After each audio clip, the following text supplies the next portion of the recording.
it chapter by chapter, one bite at a time. So many adventures and mountains we can climb. Take it word for word, line by line, one bite at a time.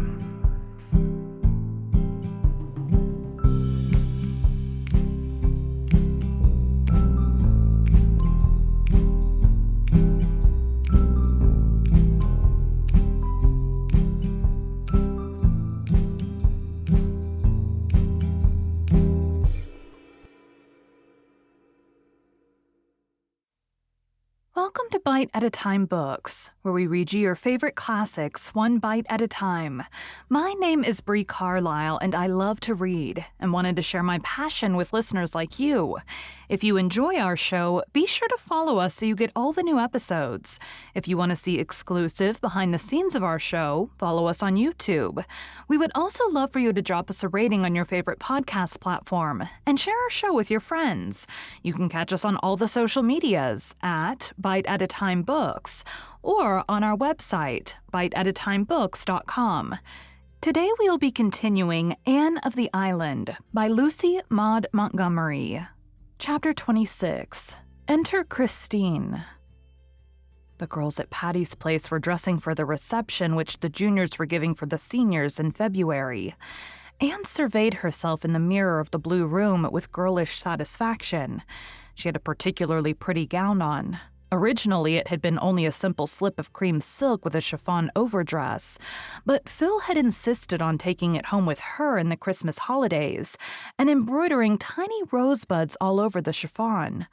Phil's fingers were deft, and the result was a dress which was the envy of every Redmond girl.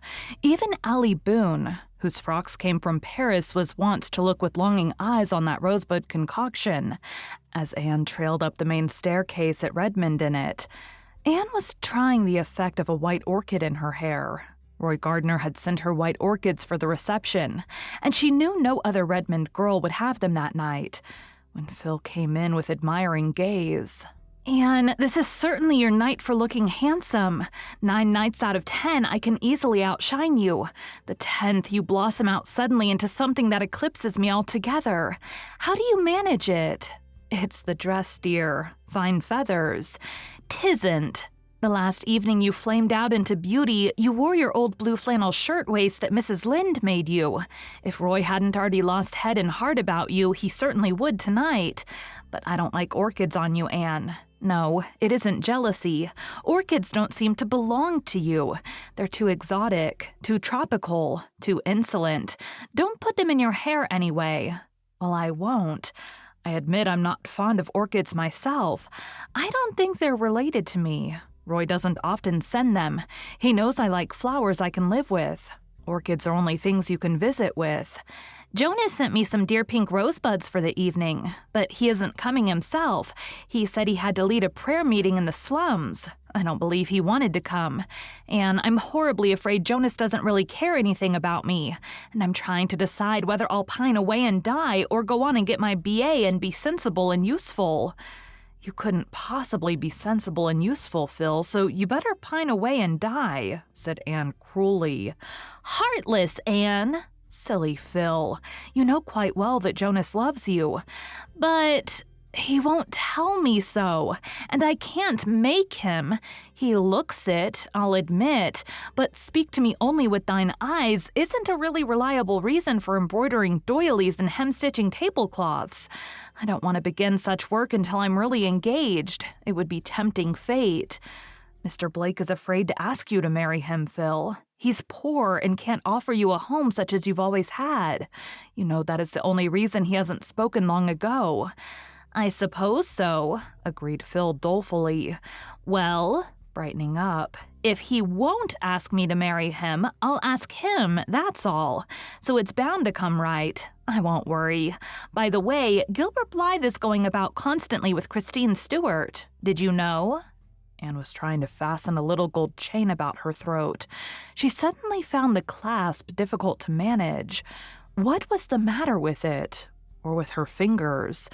"No," she said carelessly. Who is Christine Stewart? Ronald Stewart's sister. She's in Kingsport this winter studying music. I haven't seen her, but they say she's very pretty and that Gilbert is quite crazy over her. How angry I was when you refused Gilbert, Anne. But Roy Gardner was foreordained for you. I can see that now. You were right after all. Anne did not blush, as she usually did when the girls assumed that her eventual marriage to Roy Gardner was a settled thing. All at once, she felt rather dull. Phil's chatter seemed trivial and the reception a bore. She boxed poor Rusty's ears. "Get off that cushion instantly, you cat, you! Why don't you stay down where you belong?" Anne picked up her orchids and went downstairs, where Aunt Jamesina was presiding over a row of coats hung before the fire to warm. Roy Gardner was waiting for Anne and teasing the Sarah cat while he waited. The Sarah cat did not approve of him. She always turned her back on him, but everybody else at Patty's place liked him very much. Aunt Jamesina, carried away by his unfailing and deferential courtesy and the pleading tones of his delightful voice, declared he was the nicest young man she ever knew, and that Anne was a very fortunate girl. Such remarks made Anne restive. Roy's wooing had certainly been as romantic as girlish heart could desire, but she wished Aunt Jamesina and the girls would not take things so for granted. When Roy murmured a poetical compliment as he helped her on with her coat, she did not blush and thrill as usual, and he found her rather silent on their brief walk to Redmond. He thought she looked a little pale when she came out of the co-ed's dressing room, but as they entered the reception room, her color and sparkle suddenly returned to her. She turned to Roy with her gayest expression. He smiled back at her with what Phil called his deep black velvety smile. Yet she really did not see Roy at all. She was acutely conscious that Gilbert was standing under the palms just across the room, talking to a girl who must be Christine Stewart. She was very handsome, in the stately style destined to become rather massive in middle life, a tall girl with large dark blue eyes, ivory outlines, and a gloss of darkness on her smooth hair. She looks just as I've always wanted to look, thought Anne miserably. Rose-leaf complexion, starry violet eyes, raven hair. Yes, she has them all. It's a wonder her name isn't Cordelia Fitzgerald into the bargain.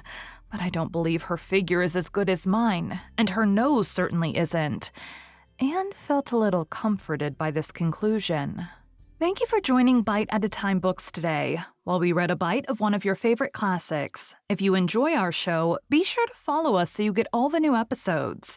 If you want to see exclusive behind the scenes of our show, follow us on YouTube. We would also love for you to drop us a rating on your favorite podcast platform and share our show with your friends. You can catch us on all the social medias at Bite at a Time Books or on our website, biteatatimebooks.com. Again, my name is Bree Carlile, and I hope you come back tomorrow for the next bite of Anne of the Island.